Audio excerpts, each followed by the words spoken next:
Posisi utang pemerintah Indonesia per Februari 2022 tercatat meningkat dibandingkan posisi Januari 2022. Menteri Keuangan Sri Mulyani melaporkan utang pemerintah Februari 2022 mencapai 7.014,58 triliun rupiah dengan rasio utang pemerintah terhadap produk domestik bruto atau PDB sebesar 40,17%. Posisi ini meningkat 95,43 triliun rupiah dalam sebulan.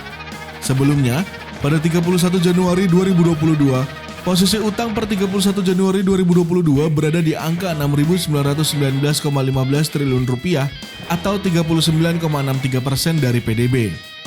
Jika dilihat dari APBN kita edisi Maret 2022, secara nominal terjadi peningkatan total utang pemerintah seiring dengan penerbitan surat berharga negara atau SBN dan penarikan pinjaman di Februari 2022. Secara detail, utang pemerintah didominasi instrumen SBN yang mencapai 6.164,20 triliun rupiah atau 87,88% dari seluruh komposisi utang. Utang SBN ini terdiri dari domestik sebesar 4.901,66 triliun rupiah dan falas sebesar 1.262,53 triliun rupiah dan dana tersebut digunakan untuk menutup pembiayaan APBN.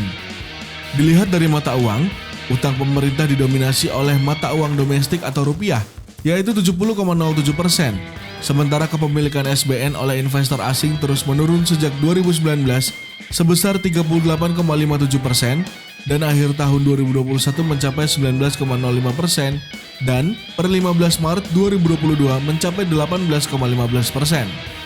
Penurunan kepemilikan SBN oleh asing terjadi diantaranya akibat ketegangan global serta volatilitas pasar. Tulis laporan APBN kita edisi Maret 2022 dikutip Senin 4 April 2022.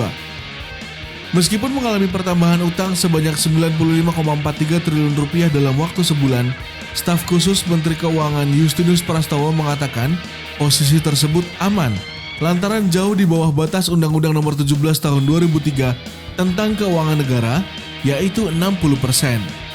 Terlebih, saat ini dominasi kepemilikan investor lokal meningkat, sehingga ekonomi Indonesia lebih tahan terhadap dinamika global dan domestik. Total nominal utang pemerintah pusat dari tahun ke tahun memang cenderung meningkat, namun pengelolaan utang juga terus diperbaiki dari waktu ke waktu, seperti komposisi SBN atau surat berharga negara yang jauh lebih besar daripada porsi pinjaman agar pengelolaan utang menjadi lebih sehat, kata Prastowo melalui cuitannya beberapa waktu lalu dikutip Senin 11 April 2022. Di sisi lain, membengkaknya utang negara karena digunakan untuk APBN dinilai wajar oleh Direktur Center of Economic and Law Studies atau Celios, Bima Yudhistira. Pengambilan utang merupakan langkah terakhir ketika penerimaan negara tengah mengalami tekanan. Untuk membayar kewajiban utang, biasanya negara menarik berbagai cara seperti menaikkan tarif pajak, dan hal ini menjadi masalah lantaran masyarakat yang menjadi objek pajak merasa belum melihat adanya rasionalitas dari pemanfaatan utang.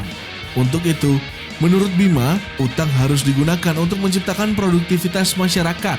Misalnya, pengadaan barang dan jasa lebih memprioritaskan produk lokal dan UMKM. Kemudian mengurangi beban belanja pegawai atau belanja yang sifatnya birokrasi. Efisiensi harus dilakukan di segala lini, sehingga fungsi utang kembali ke percepatan pemulihan ekonomi, katanya.